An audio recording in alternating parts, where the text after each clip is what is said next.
Aleluia. Pode se sentar. A graça e a paz, pessoal. Depois, como é que a gente consegue pregar depois disso? É difícil, né, gente? O tempo vai passando, a idade vai chegando, a gente vai ficando emocionada. Glória a Deus por tudo que Ele faz. É tudo sobre Ele. É tudo sobre Ele, o amado das nossas almas. E a gente falar disso, de ser escolhida, né? Antes de eu entrar na palavra, gente, se eu só falar assim, eu sempre esqueço, meu marido fica, se você não falou, vou obedecer meu marido. Lá fora, gente, vai estar disponível para vocês 2 livros. Esse branquinho aqui é o Seja Feliz Hoje, o caminho do contentamento. Às vezes a gente sempre está na expectativa de alguma coisa para ser feliz, né? Ai, quando eu casar eu vou ser feliz, quando eu formar eu vou ser feliz, quando eu for mãe eu vou ser feliz. E na verdade, a nossa felicidade é o Senhor e Ele quer fazer a gente descobrir a beleza que está no nosso dia a dia, ao alcance das nossas mãos, os pequenos milagres que acontecem e que muitas vezes as ideologias externas tentam sabotar. Então, o Seja Feliz Hoje não é um livro de autoajuda, ele é um livro de ajuda do alto. E aqui é Resgatada para Resgatar. Quantos de vocês conhecem a missionária Edmeia Williams? Gente, a missionária Edmeia Williams é uma mulher que tem uma influência muito grande na minha vida, uma mestre na palavra. Ver a Edmeia ensinando é da gente se deleitar. E Edmeia tem um trabalho lindo de 30 anos no Morro Dona Marta, no Rio de Janeiro. Ela tirou uma geração inteira do tráfico de drogas. E ela realmente é uma inspiração. Hoje eu e a Naíma estávamos conversando com ela por vídeo, e ela estava toda animada. Olha aqui, pegou o celular e mostrou um tanto de pacotes desse tamanho aqui, sim, porque todo mês de dezembro ela faz uma festa e ela dá um pacote com a roupa, o material escolar, a comida, o panetone, a cesta básica para a família, tudo de presente para cada menino, cada criança da casa de Maria e Marta. E esse livro foi idealizado por mim, que ela não queria escrever de jeito nenhum. Eu falei assim, você tem que contar a sua história. E ela falou assim, não quero falar. Edmeia, não é mais sobre você, é sobre o que Deus fez na sua vida. E eu e a Ruth Salviano,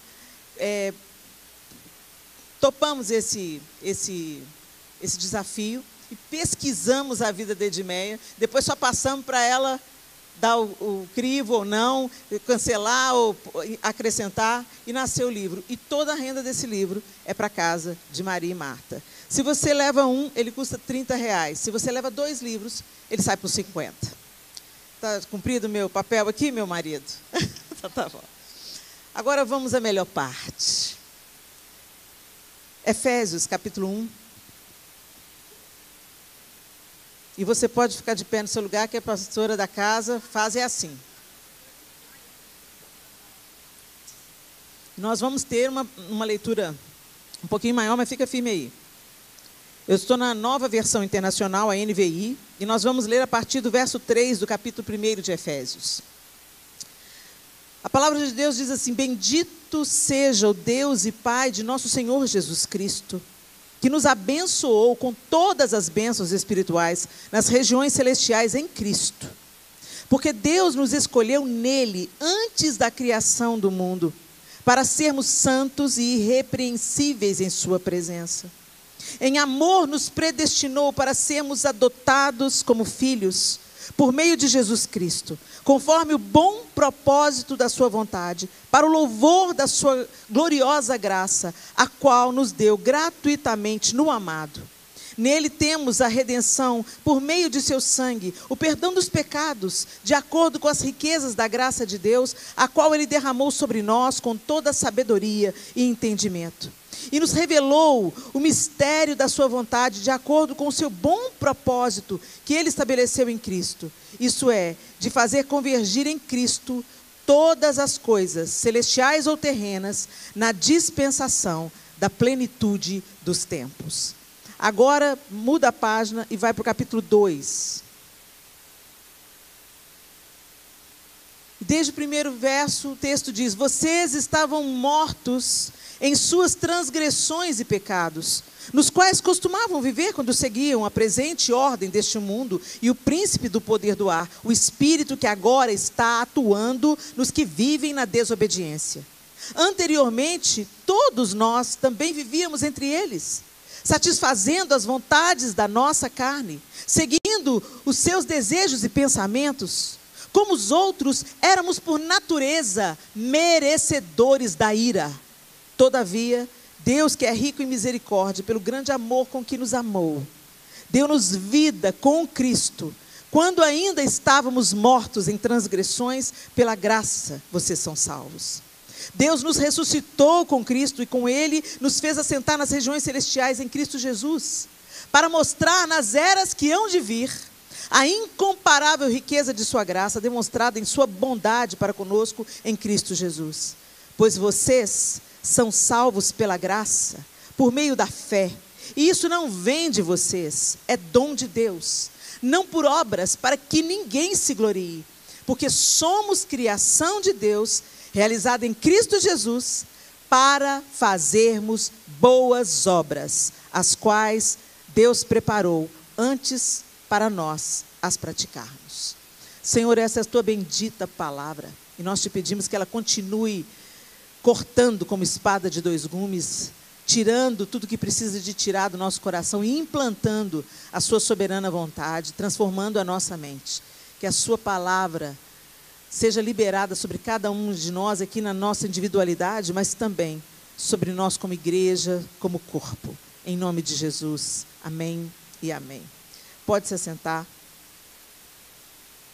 O apóstolo Paulo escreveu essa carta à igreja em Éfeso. E é muito interessante a gente entender o contexto que essa carta foi escrita. A igreja em Éfeso nasceu de uma maneira desafiadora, né? E a igreja em Éfeso foi uma igreja estratégica, porque de Éfeso as outras igrejas da Ásia nasceram. Então Éfeso, vamos dizer assim, foi a Jerusalém da Ásia Menor. Mas quando o apóstolo Paulo chegou em Éfeso para anunciar a palavra de Deus, para pregar o evangelho, a cidade de Éfeso era uma cidade totalmente, absolutamente mergulhada na idolatria. Eles tinham um templo da deusa Diana, ou Artemis dos Efésios, né? O templo de Diana era maior do que o Partenon, todo em ouro e mármore. Ele era uma das maravilhas do mundo antigo. E muitas pessoas, por causa da suntuosidade do templo e por adorarem Artemis ou Diana, iam. Então caravanas e caravanas iam até ali. Também na cidade de Éfeso, tinha um grande número de magia e feitiçaria. Então muita gente ali estava envolvida com o ocultismo. E muitas pessoas também envolvidas com a depravação. A cidade de Éfeso era uma cidade portuária. Vocês entendem o que uma cidade portuária, onde o comércio acontece com abundância, o que esse tipo de lugar atrai? Né? Os prostíbulos, os bares, os lugares de perversidade, de perversão, para entreter, distrair e servir aos visitantes da cidade. Então, era nesse contexto que o apóstolo Paulo fundou a igreja em Éfeso. E é para essa igreja, ele começou pregando o evangelho para 12 moços. 12 moços, numa cidade completamente apodrecida pela idolatria, pela depravação, pela feitiçaria. E ali aqueles homens, estudando na escola de Tirano, fundaram o evangelho em Éfeso. E agora o apóstolo Paulo está enviando essa carta para aquela igreja e trazendo a memória dos efésios, como eles viviam antes e como eles devem viver a partir de agora. E, gente, eu nunca achei tão necessário nós falarmos sobre coisas fundamentais, coisas que parecem óbvias, mas eu tenho aprendido que o óbvio precisa ser dito. Porque nós estamos falhando como igreja nos rudimentos, nos fundamentos da nossa fé. A gente fala que crê em uma série de coisas, mas a gente age de uma maneira destoante daquilo que nós afirmamos crer. E o Senhor está nos chamando, mulheres queridas, para a integridade. Nós estamos vivendo um tempo que já foi falado aqui. Deus está nos chamando para um tempo como esse. Um tempo muito parecido com aquilo que Paulo encontrou em Éfeso. Nós vivemos no meio de um mundo perverso, corrompido, absolutamente corrompido. Nós vivemos mergulhados numa cultura de idolatria e de feitiçaria. E o que o Evangelho produziu? Aqueles 12 homens estudando com Paulo, quando a igreja foi fundada, gente, ela abalou as estruturas de Éfeso de tal maneira que o templo começou a ter problema. O templo de Diana começou a ter problema. O comércio das imagens de Diana começou a ser comprometido. Os livros de feitiçaria, que eram livros caríssimos, eram trazidos e queimados em praça pública, e os feiticeiros publicamente confessavam os seus pecados, queimavam os seus livros e abandonavam aquela vida. Foi nessa atmosfera que a igreja em Éfeso nasceu. Por isso, quando Jesus escreve a Éfeso, lá em Apocalipse, manda, na visão que ele dá a João, ele manda a carta para Éfeso, ele fala: eu tenho contra vocês que vocês perderam o seu primeiro amor. Voltem à prática das boas obras. E nós precisamos de pensar em que está fundamentada a nossa fé. Nós fomos escolhidos não pelo nosso mérito, como nós acabamos de ler, mas pela graça e misericórdia de Deus. Talvez você pense que você um dia atentou à palavra que alguém te contou, o evangelismo que alguém fez com você, ao convite que alguém fez para algum pequeno grupo, ou à igreja, e alguém perguntou: você quer aceitar Jesus como seu Senhor e Salvador? Você levantou a mão: eu quero. Quem não quer Jesus, né, gente? Vem para Jesus, Ele te ama, Ele quer ajustar a sua vida, Ele quer te transformar de dentro para fora, Ele quer curar a sua casa. E aí a gente vem. A gente levanta a mão, chora, faz oração de confissão. Mas o tempo vai passando e a gente continua a mesma pessoa. A gente muda por fora. A gente faz uma obra externa que a gente faz naturalmente, gente. Se você entra num grupo social, inconscientemente você vai observar o código de ética desse grupo. Como é que ele se comporta, o que ele fala, como é que ele veste. E você se adequa. Porque você não quer ser rejeitado. Então, mas é inconsciente esse processo. Você observa, o ser humano tem uma capacidade de adaptação fantástica. Você observa, e quando você pensa que não, você já está falando igual, você já está vestindo igual, e aí você pensa: foi transformado. Não foi. É só verniz. Jesus chamou isso de sepulcro caiado. Que parece que por fora é uma coisa, tudo limpinho, tudo branquinho, tudo lindo, mas por dentro é um cadáver em decomposição. Então, quando Jesus fala, chamando os fariseus de raça de víboras ou de sepulcros caiados, a gente pensa: meu Deus, que coisa dura. Mas por que Jesus era tão duro com os fariseus? Porque eles conheciam a lei. Mas eles não cumpriam a lei. Eles não viviam a lei. Porque o fundamento da lei é o amor. Então, eles eram preocupados com os gestos da lei, com os rudimentos da lei, mas não com a essência da lei, que é o amor ao Senhor. Então, eles achavam que eles eram melhores do que todo mundo. E talvez a gente se identifique aqui. Talvez quando você escutou: escolhidas, eu fui. Gente, é a tendência desse século. Nós somos autocentrados. Nós temos o nosso foco no nosso umbigo. Quando a gente fala de bênçãos, a gente fala exatamente isso que a pastora Juliana apontou aqui. A gente fala de bênçãos, as bênçãos são materiais. A casa nova, o carro novo, um apartamento, melhor emprego. E como ela também disse, eu vou reafirmar, isso é nada perto das riquezas que nós vivemos em Deus. Mas a gente não está vivendo. Por quê? Porque a gente está na igreja, mas continua com a mentalidade do mundo. E o mundo quer isso. O mundo quer carro, o mundo quer casa nova, o mundo quer roupa de marca. Eu não estou dizendo que nada disso é pecaminoso, não, gente. Mas cada coisa no seu lugar. Primeiro busca o reino de Deus e a sua justiça. Depois as demais coisas serão acrescentadas. A gente inverteu a ordem. A gente está buscando, em primeiro lugar, as demais coisas. E depois, se sobrar tempo, o reino de Deus e a sua justiça. E por isso a gente não desfruta da nossa identidade como escolhidas. Porque como o apóstolo Paulo deixou claro aqui, que nós fomos escolhidos, ele fala para o pessoal de Éfeso, né? Porque Deus, no verso 4 do capítulo 1, porque Deus nos escolheu nele, em Jesus, antes da fundação do mundo. Olha isso, gente. Antes da fundação do mundo, o Senhor já nos escolheu em Cristo. É uma coisa que não cabe dentro da nossa cabeça. Para sermos o quê? Santos e irrepreensíveis em sua presença. Em sua presença. Santos e irrepreensíveis. Helena, mas aí não vai dar não, Helena. Irrepreensível? Santo? Não, eu me esforço, mas assim, né? Tem dia que pega.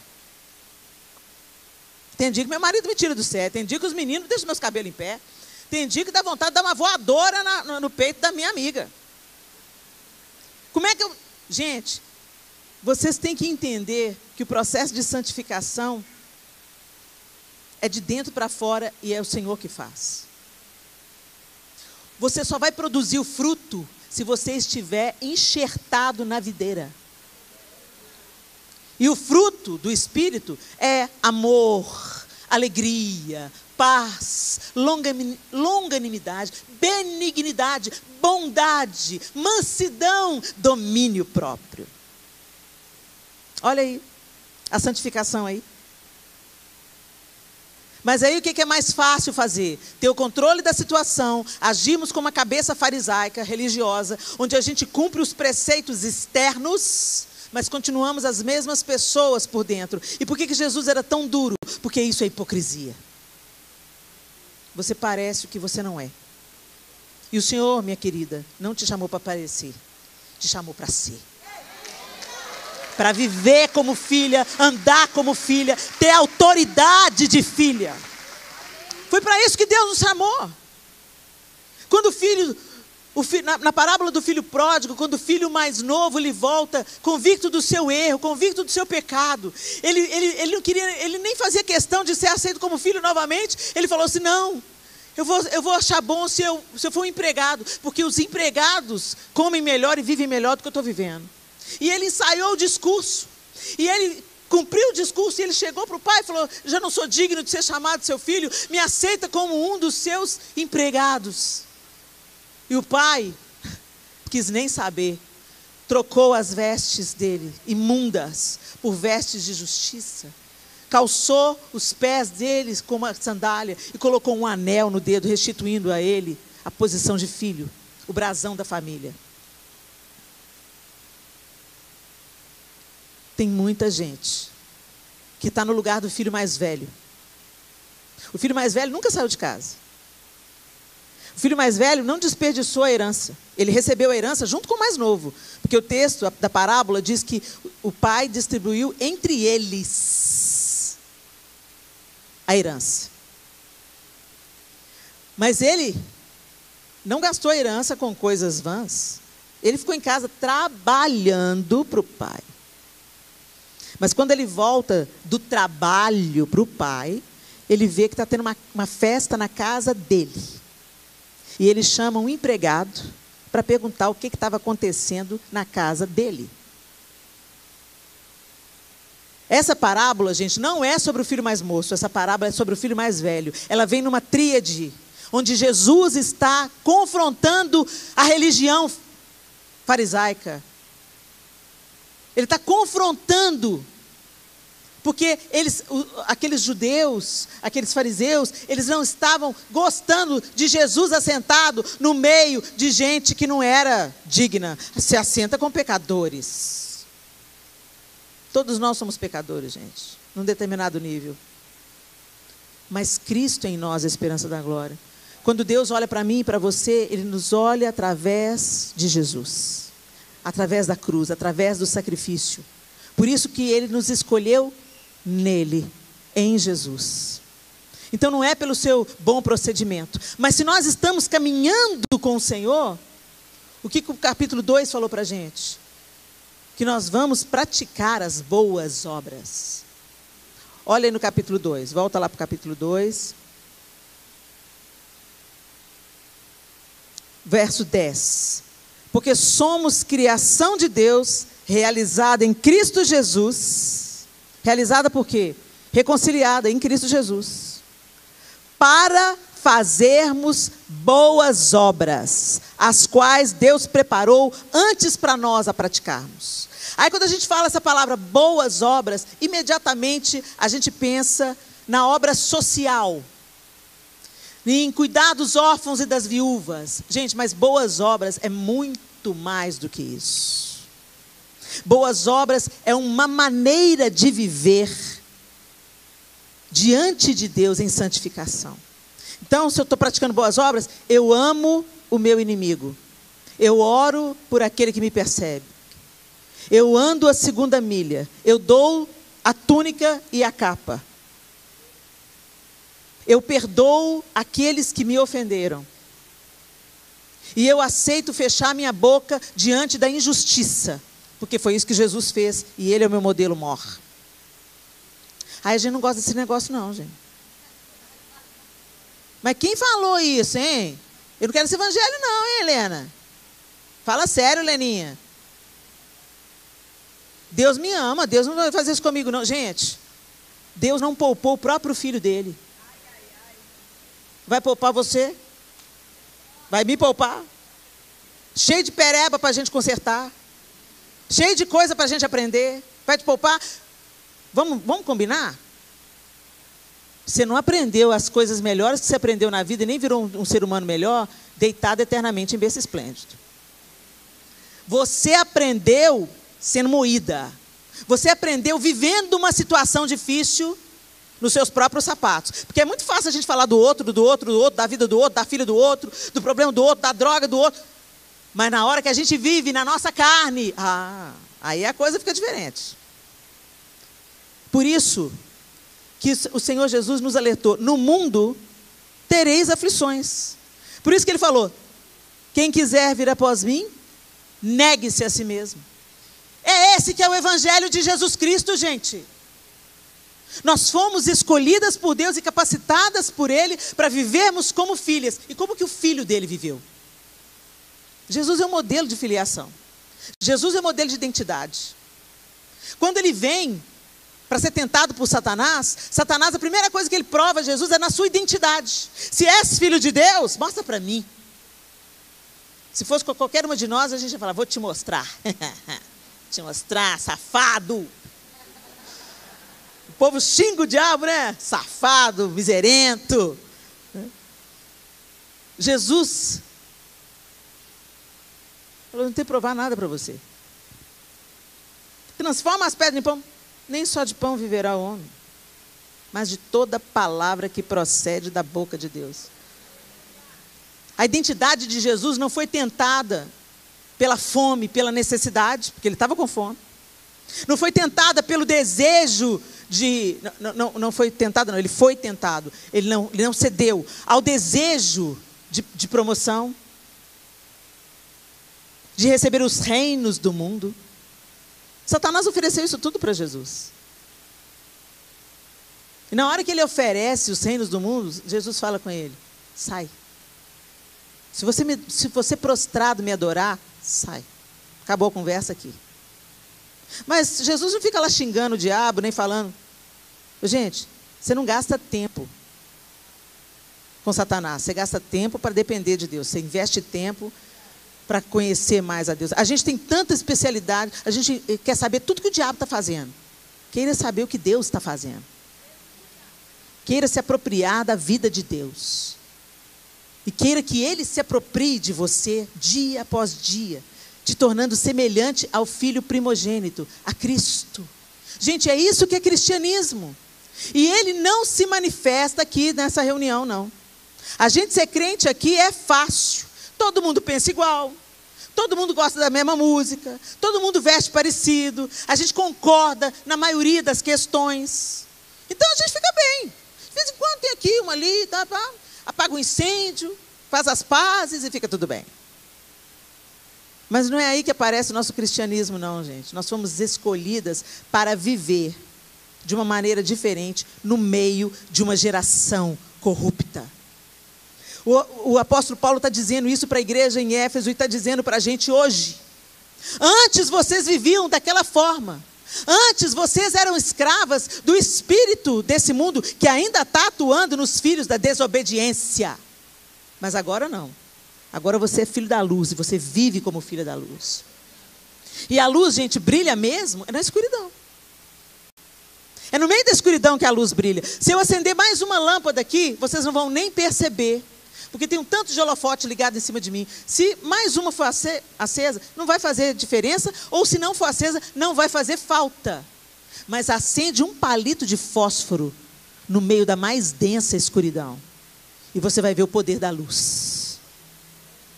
Uma pequena luz quebra a escuridão. Mas a gente vive num mundo, num pensamento, de que a gente tem que ser grande, de que a gente tem que fazer, acontecer, prosperar na terra, Deus vai me ungir, Deus vai me levantar. Ele já te levantou. Ele te levantou no dia que Ele te fez filha dele.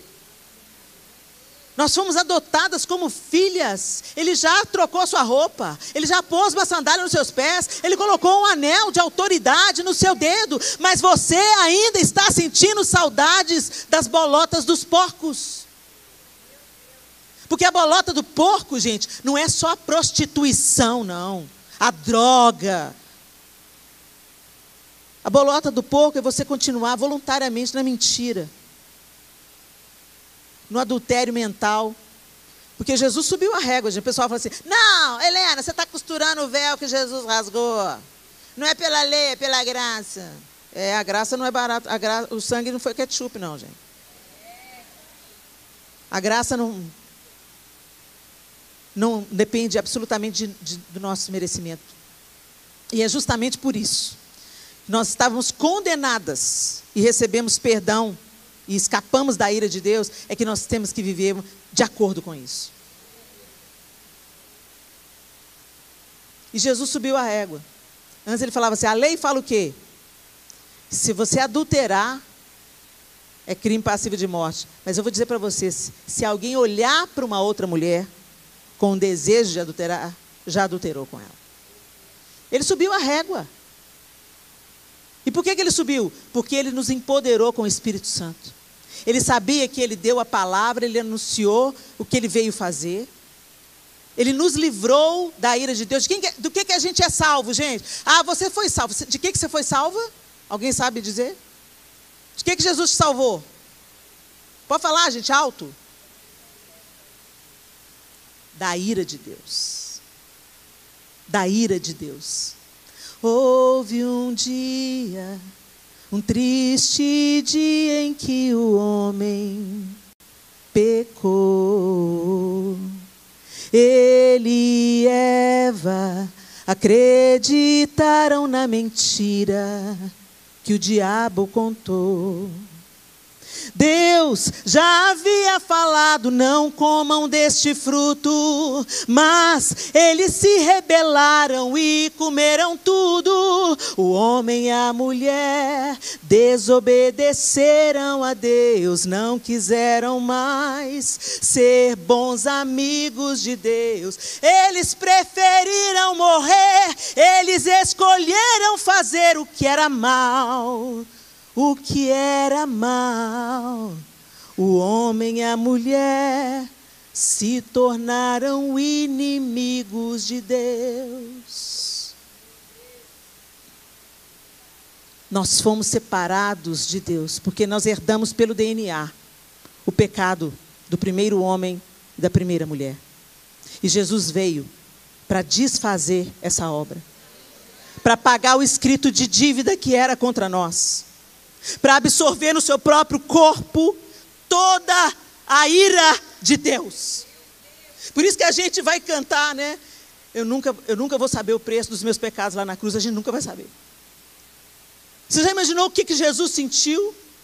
Como assim? Ele é um com o Pai e ele fala, por que me desamparaste? Porque Deus olhava para Jesus e toda a nossa culpa estava nele. E a sede de justiça de Deus foi saciada nele. Por isso ele é o nosso Salvador, o nosso reconciliador. E ele não só nos reconciliou como criaturas de Deus, mas ele nos tornou filhos. Gente, isso é glorioso demais. Nós estávamos destinados à ira de Deus, e ela vem. E ela vem. Deus vai abalar as estruturas dessa terra, por isso que Ele está nos chamando para vivermos em integridade como filhos e filhas, para vivermos em santificação, para vivermos aliançados com Ele, para que nós permaneçamos firmes, como Ele disse que faria com Jeremias. Tudo ao seu redor vai virar, tudo ao seu redor vai ruir, todas as estruturas humanas vão falhar, para que nós coloquemos os nossos olhos somente no autor e no consumador da nossa fé. Mas você não vai conseguir fazer isso, minha linda, se você não viver a sua identidade de escolhida. Você não escolheu Deus pelo seu intelecto, você não conheceu Deus porque você deu uma chance para Ele. Aliás, a gente até fala na nomenclatura errada, eu aceitei Jesus. Não, foi Ele que te aceitou. Foi Ele que te aceitou, você teve a revelação. Mas isso que eu estou contando para vocês aqui é o básico. Mas muita gente não sabe do que foi salvo. Eu fui salvo do inferno. Não, você foi salvo da ira de Deus. Pior do que o inferno.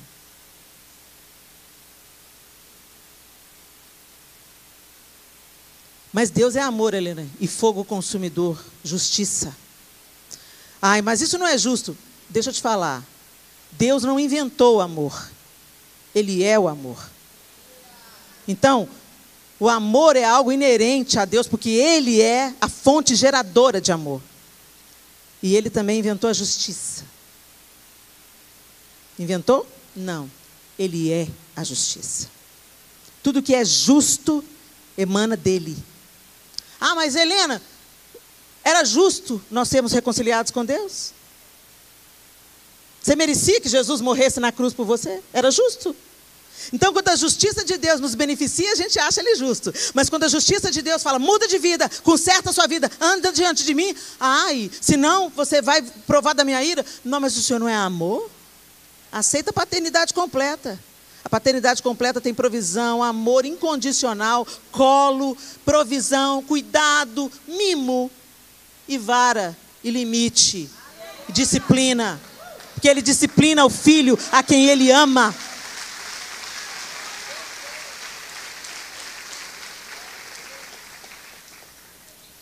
E por que Ele disciplina? Para que nós amadureçamos.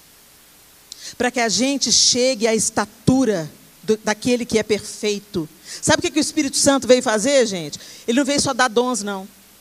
A primeira missão do Espírito Santo é revelar Jesus a você. Foi Ele que te revelou Jesus.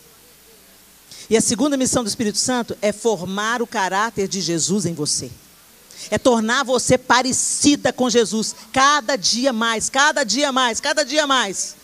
E ser parecida com Jesus aqui dentro é fácil, mas Deus quer que você seja parecida com Jesus, com o seu filho que está te dando problema, com o seu marido que não é tudo aquilo que você pensou, com a sua sogra que está atormentando a sua vida, ou com a sua nora que te roubou, seu filhinho querido.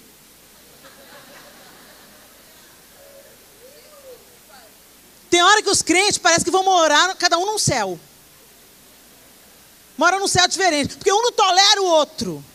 Crente? Ah, vai lamber sabão, gente. Ah, desculpa, essa é uma expressão bem mineira. Vai lamber sabão. Tem condição não. Você olha para os crentes hoje, está de mal, está brigando, está na justiça. Ô, gente, isso é obra da carne. Obra da carne. E se a gente bobear, é assim que a gente vive, produzindo as obras da carne. Mas o Senhor nos desperta. Vivam como filhos de Deus. Vivam como eleitos de Deus, como o apóstolo Paulo está falando aqui. Vocês estavam mortos em suas transgressões e pecados, nos quais vocês costumavam viver quando seguiam a presente ordem deste mundo e o príncipe do poder do ar, o espírito que agora está atuando nos que vivem na desobediência. Anteriormente, todos nós também vivíamos entre eles, satisfazendo as vontades da nossa carne, seguindo os nossos desejos e pensamentos. Como os outros, éramos por natureza merecedoras da ira. Todavia, fala aí, todavia. Oh, glória a Deus pelo todavia. Todavia, Deus que é rico em misericórdia, pelo grande amor com que nos amou, deu-nos vida com Cristo, quando ainda estávamos mortos em transgressões. Pela graça, vocês são salvos. Então vivam de acordo com isso. Vivam em integridade e não em hipocrisia. Não vive uma vida dupla, gente. Uma vida na igreja e uma vida em casa, uma vida no trabalho, uma vida na faculdade. Santificação é integridade. Eu não sou duas caras. Eu sou eu em qualquer ambiente que eu entrar, eu vou falar as mesmas coisas, eu vou defender as mesmas coisas, eu vou me posicionar a respeito das coisas. Eu não vou ter medo de ser ridicularizada. Os cristãos do primeiro século foram torturados, lançados em arenas, viraram comida de animais selvagens. Viraram tocha. Os corpos eram queimados para iluminar o caminho. Foram crucificados, partidos ao meio, passados à espada. Os discípulos, só João morreu de morte natural. Todos os outros foram martirizados. Por que que essa geração pensa que Deus vai nos poupar? Ele vem buscar a sua noiva. Mas antes ela será totalmente purificada. E o sofrimento purifica. O sofrimento nos desperta. O sofrimento nos revela a face amorosa e provedora de Deus. Mas a gente não quer o sofrimento. Mas Jesus não fugiu dele. Enfrentou o sofrimento para que eu e você tenhamos vida. E você pode voltar aí na sua memória. As pessoas que mais te influenciam são pessoas que suportaram a provação. São pessoas que ficaram firmes no meio da adversidade, sim ou não? As pessoas que são referenciais para cristãos genuínos são esse tipo de pessoas. A gente admira esse tipo de pessoas que abrem mão da própria vida e que permanecem fiéis no meio da tempestade. Você tem que parar de buscar referenciais e se tornar um referencial.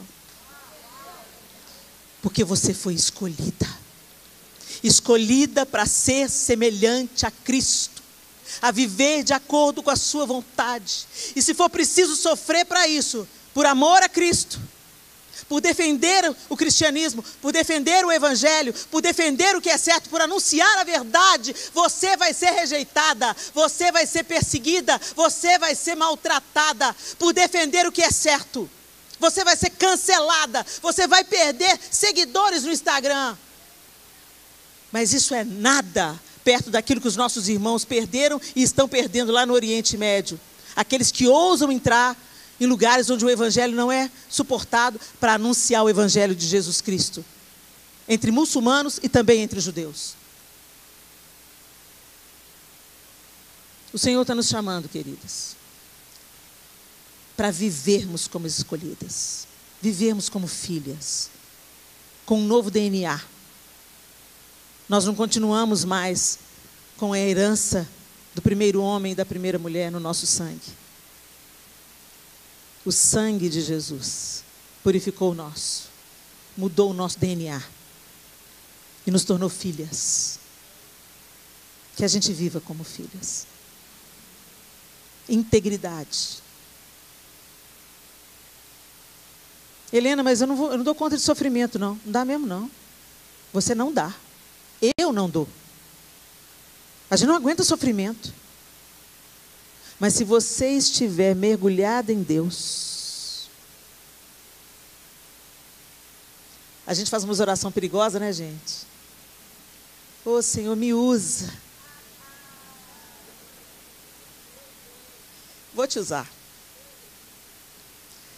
E sabe qual que é o processo das espadas cortantes? elas vão no fogo. Fica incandescente. Quando está incandescente, é tirada do fogo e levada para a bigorna. Aí o ferreiro, tan, tan, tan, tan, tan, tan, tan, olha, tan, tan, tan, tan, tan, pega a espada, refrigério.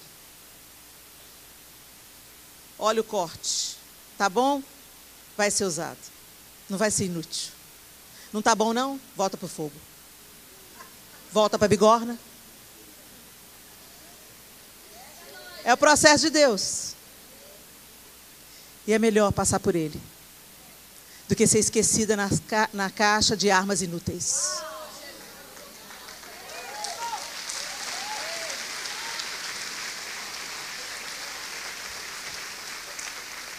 Feche os seus olhos.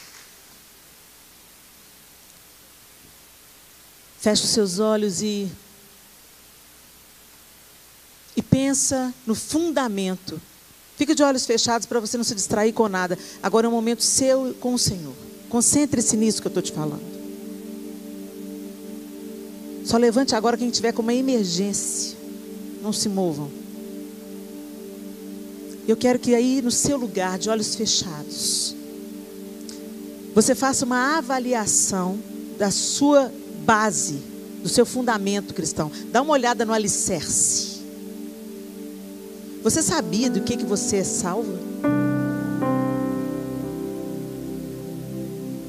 Você reage à graça de Deus de que maneira? Você ainda está tentando impressionar Deus? Ou ser aceita por Ele e pelos homens por causa do seu procedimento? Ou o seu procedimento é uma resposta natural à vida que você leva, enxertada na videira? Os frutos estão fluindo? Ou nós estamos produzindo frutos de plástico? Só de aparência.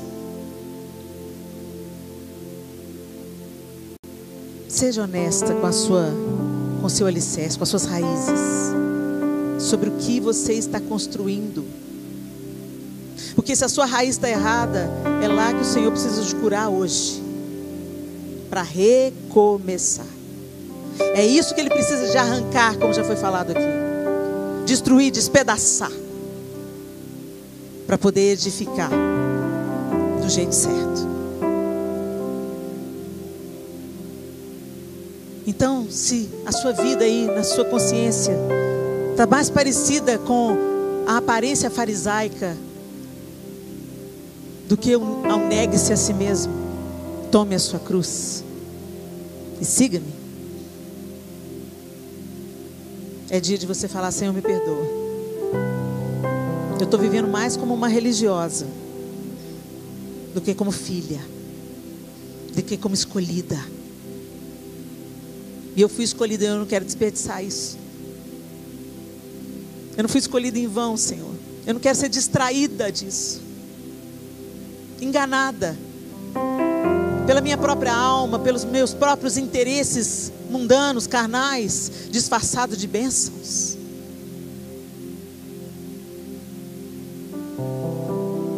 Oh Jesus, nos dá a consciência da nossa filiação, e que a nossa referência máxima seja a Tua palavra e o Teu caráter, e não as revistas, as redes sociais ou a opinião dos outros. Que o nosso maior desejo seja Te agradar, Senhor, e Te servir, e Te amar, não com as nossas palavras, mas com a nossa obediência, devoção, entrega e verdade.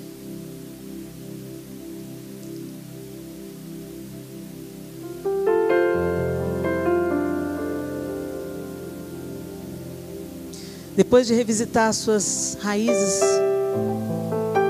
eu quero que você olhe para as estruturas da sua casa.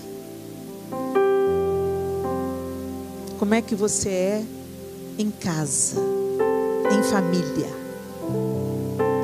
Porque aí é você de verdade, sem as máscaras sociais, desfrutando a intimidade.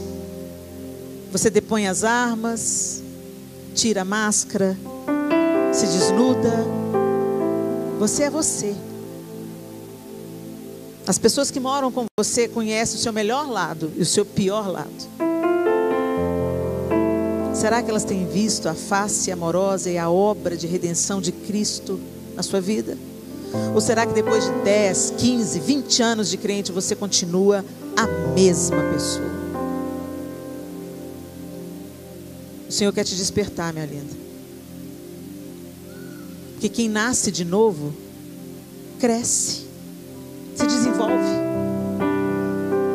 Assim como acontece no natural, a gente nasce, come papinha, engatinha, anda, corre. Assim é na vida espiritual. Você nasceu de novo. Mas quantas de nós paramos lá? Ficamos atrofiadas, débeis. O crescimento está anormal. Parou. O Senhor nos chamou para que haja crescimento, amadurecimento, até nós chegarmos à estatura de Cristo, naquele grande dia onde nós o veremos e seremos plenamente como Ele é. Mas enquanto ainda não somos plenamente, estamos caminhando de fé em fé, de glória em glória. Eu não sou a Helena que eu quero ser ainda, gente, mas bendito seja o Senhor. Eu não sou a Helena que eu era. Eu não volto atrás.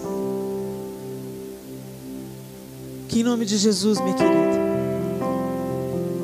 você viva dentro da sua casa, conserte dentro da sua casa o que uma escolhida precisa viver e consertar. É tempo de pedir perdão. É tempo de tirar do nosso lar tudo que é contra aquilo que o Senhor estabeleceu sobre nós.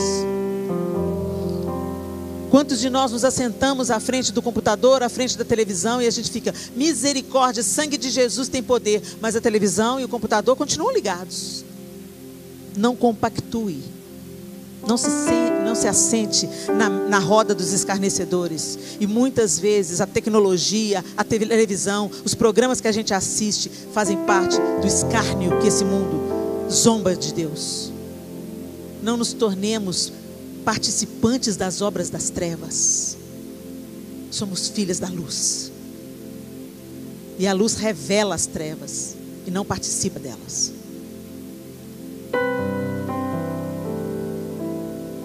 Vai ter que pedir perdão para o marido quando chegar em casa? Peça. Vai ter que liberar perdão? Libere. Vai ter que soltar o controle? Solte. Vai ter que devolver a autoridade que você usurpou? Devolva. Vai ter que pedir perdão para um filho porque você se excedeu? Peça. Você não perde autoridade quando você reconhece o seu erro diante de um filho e pede perdão a ele. Você ensina que você também precisa da misericórdia de Deus. E finalmente, eu quero que você dê uma analisada na sua vida comum. Quando você encontra com outras pessoas que não são da sua família, na igreja, no trabalho, na escola, será que você tem agido com aquelas pessoas que não pensam como você, da maneira que Jesus agiu com aquelas pessoas que não pensavam como Ele? Jesus foi comer na casa de Zaqueu, ladrão corrupto. E Ele restituiu tudo que tinha roubado. A mesa que Jesus se sentava era transformada. Ele não negociava, mas Ele amava de uma maneira tão plena, tão absoluta, que era irrefutável, era irresistível. Quantas pessoas não vêm para o Evangelho por causa de um mau testemunho de um falso cristão, por causa do escândalo, por causa de uma vida meia boca, vivida no meio daqueles que ainda não creem. O nome de Deus tem sido blasfemado e zombado. Que você seja um palito de fósforo, a agulha no meio da escuridão. Ah, Helena, mas eu sou uma só. Um só. Lá em Éfeso, Paulo só precisou de 12. Abalou as estruturas da cidade. Mudou a cidade. Não é sobre nós. Nós obedecemos. Ele convence, Ele transforma, Ele liberta, Ele cura. Essa obra é dele. Mas nós não estamos cumprindo nem a nossa parte. Anuncie o amor. Viva o amor. Responda com amor. E o amor não é afinidade. Amor não é concordar. Amor não é gostar. Amor é fazer ao outro, tratar o outro, olhar o outro da maneira que você gostaria de ser tratada, da maneira que você gostaria de ser olhada. Isso é amor. Você gosta de ser caluniada? Então não calunie.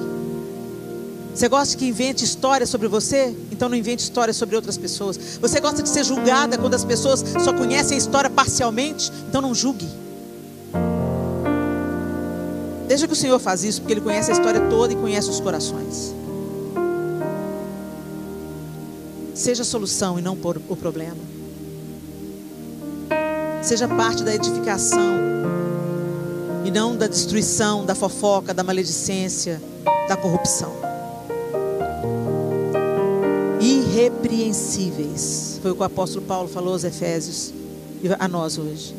Que vocês sejam santas e irrepreensíveis no meio dessa geração.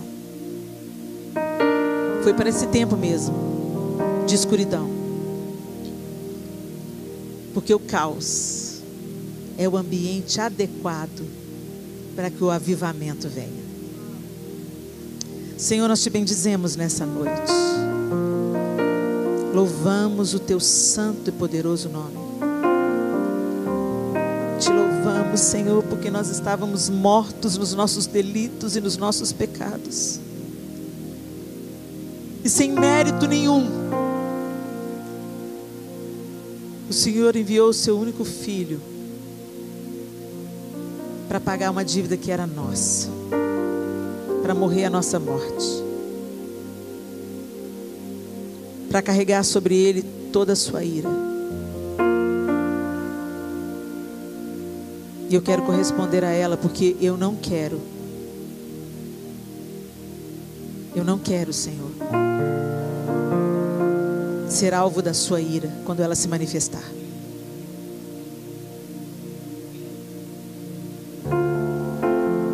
Aquece os nossos corações, Deus. Muda a nossa mentalidade. Nós não queremos ser só ouvintes. Precisamos nos tornar praticantes de tudo que temos recebido nesse tempo. Tanta palavra, a Bíblia traduzida em várias linguagens, objetos de estudo, cursos online, tantas possibilidades, livros, tantas possibilidades. E ainda assim estamos correndo atrás do vento. Ajusta as nossas motivações e prioridades, Senhor.